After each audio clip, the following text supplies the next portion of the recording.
இன்று நாம் கூற்றுவ நாயனார் வரலாறு பற்றி காண்போம். இவர் கழந்தை என்ற ஊரிலே பிறந்தவர். குறுநில மன்னராக இருந்தவர். ஆனால் இவருடைய வீர பராக்கிரமம் மிக சிறந்ததாக இருந்தது. ஒரு பெரிய மன்னனுக்கு இருப்பது போல யானைப்படை, குதிரைப்படை, தேர்ப்படை, காலாட்படை என்ற 4 வகை படைகளும் மிகவும் திறமை உடையவர்களாக எந்த போர்க்களத்திற்கு சென்றாலும் வெற்றியை மன்னனுக்கு கொண்டு வந்து கொடுக்கக்கூடியவர்களாக இருந்தார்கள். இந்த கூற்றுவ நாயனார் குறுநில மன்னராக இருந்த போதிலும் தன்னுடைய திறமையின் காரணமாக சேர சோழ பாண்டியர்களை எல்லாம் வெற்றி கொண்டு மூவேந்தர்களுக்கும் முன்னவராக விளங்கினார். அதனால இவருடைய களஞ்சியம், அது நெற்களஞ்சியமோ அல்லது பொற்களஞ்சியமோ, இரண்டும் நிரம்பி வழிந்தது. இவருடைய ஆட்சியின் கீழே அனைத்து மக்களும் அனைத்து வகையான வசதிகளையும் பெற்றவர்களாக நிம்மதியாக மகிழ்ச்சியோடு வாழ்ந்து வந்தார்கள்.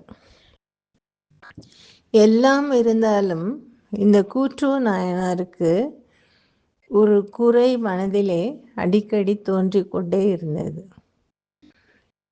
முடிசூடிய மன்னனாக இவ்வளவு பெரிய நிலப்பரப்பிற்கு நாம் பேரரசனாக இருக்க வேண்டும். ஆனால் முடி இல்லாமல் சாதாரண பெரிய அரசர்களுக்கு கப்பம் கட்டக்கூடிய குறுநில மன்னன் என்ற நிலையிலேயே இருக்கின்றோமே என்று வருந்தினார். அவருக்கு சேரர்கள் பரம்பரையாக சூடிக்கொள்ளக்கூடிய முடியின் மீது பிரியமில்லை. பாண்டியர்களுடைய அந்த அரசு சின்னமாகிய முடியின் மீது நாட்டமில்லை. ஆனால் சோழர்கள் முடியின் மீது ஒரு ஈர்ப்பு இருந்தது. அன்றைய வழக்கப்படி ஒரு மன்னனுக்கு முடிசூட்டு விழா நடத்தி வைக்க வேண்டும் என்றால்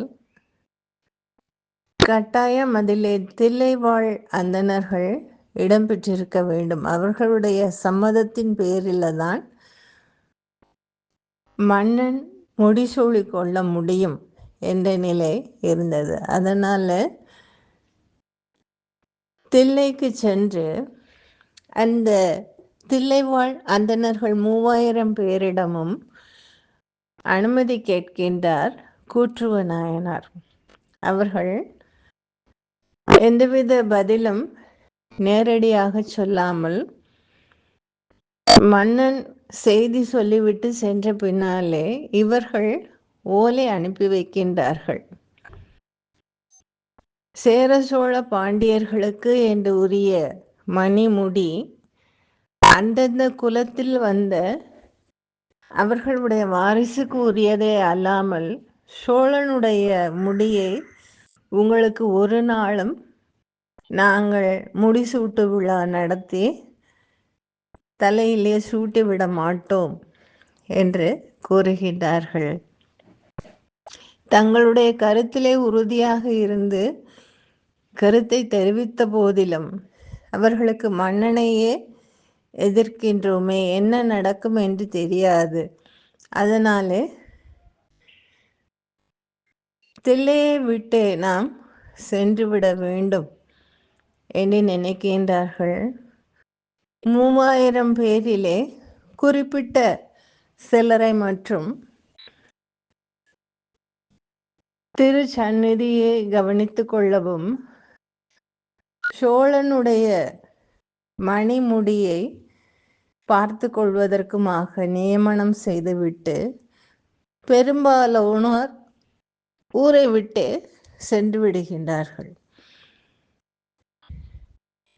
அந்த ஓலையில் இருந்த செய்தியை படித்த கூற்றுவ நாயனார் மிகவும் மனம் வருந்துகின்றார். தில்லைக்கு விரைந்து வருகின்றார்.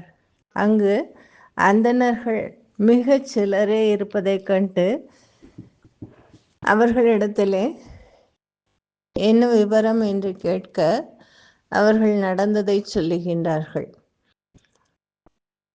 ஆளும் அரசை எதிர்த்து கொண்டு அன்றும் இன்றும் யாரும் வாழ முடியாது என்ற சூழ்நிலை இருக்கின்றதையே இந்த நிகழ்ச்சி காட்டுகின்றது. அப்போ அவருக்கு மனம் மிகவும் வருத்தப்படுகின்றது. சிவனடியார்கள் மீது எல்லையில்லாத பற்று கொண்டவர், பேரன்போடு அவர்களுக்கு எல்லா விதமான தொண்டுகளும் செய்யக்கூடியவர்கள். அப்படிப்பட்ட கூற்றுவ நாயனார் என் பொருட்டு தில்லையிலே இருக்கக்கூடிய அந்த தில்லைவாழ் அந்தணர்கள் என்ற சிறப்பு பெற்ற அந்தணர்கள் ஊரை விட்டே சென்று விட்டார்கள். நடராஜ பெருமானை வழிபடக்கூடிய அந்த பெரியவர்கள் ஊரை விட்டு செல்வதற்கு நான் ஒரு காரணமாக அமைந்து விட்டேனே என்று மனம் வருந்துகின்றார்.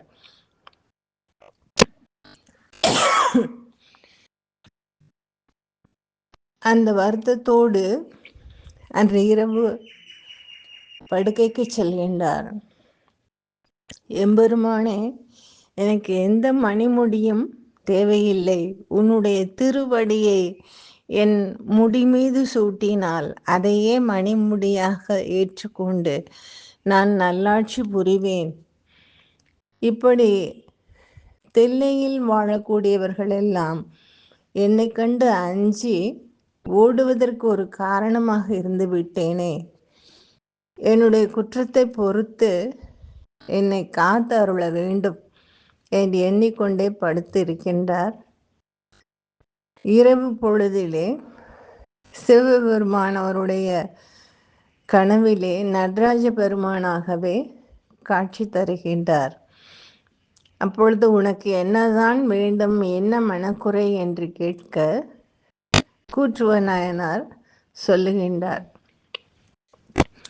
அப்போ சிவபெருமான் நடராஜ திருக்கோலத்திலே தூக்கிய திருவடியை தன்னுடைய தலை சிறந்த பக்தராகிய கூற்றுவ நாயனாருக்கு முடியாக சூடுகின்றார். இன்றளவும் இந்த பெருமை பெற்ற நாயன்மார்கள்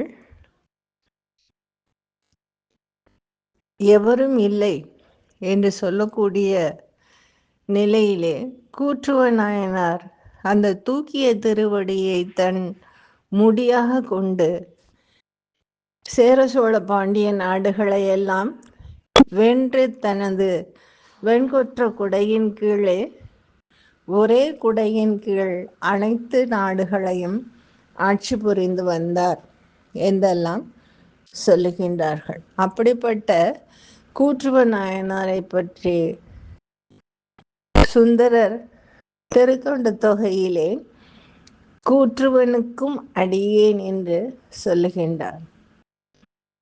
இவ்வளவு சிறப்பு பொருந்திய அந்த நாயனார் பொன்னுக்கும் பொருளுக்கும் இயங்கவில்லை. மாறாக உன்னுடைய திருவடியே எனக்கு மணிமுடியாக இருந்தால் போதும் என்ற உள்ளம் கொண்டவராக சிவபெருமானிடத்திலே மிக உறுதியான அன்பும் பற்றும் கொண்டவராக இருந்தார் என்பதை காண்கின்றோம். அப்படி இந்த உலகத்திலே இருக்கிற பொன்னும் பொருளும் பதவியும் வேறு எதுவுமே கண்களை மறைக்காமல் சிவபெருமானுடைய அருள்தான் நமக்கு முக்கியமானது, அவனுடைய திருவடி ஒன்றே போதும் என்ற உள்ளத்தை கூற்றுவனானார் நமக்கும் தந்தருள வேண்டும் என்று வேண்டி கேட்டுக்கொண்டு இத்துடன் நிறைவு செய்கின்றேன். நன்றி, வணக்கம்.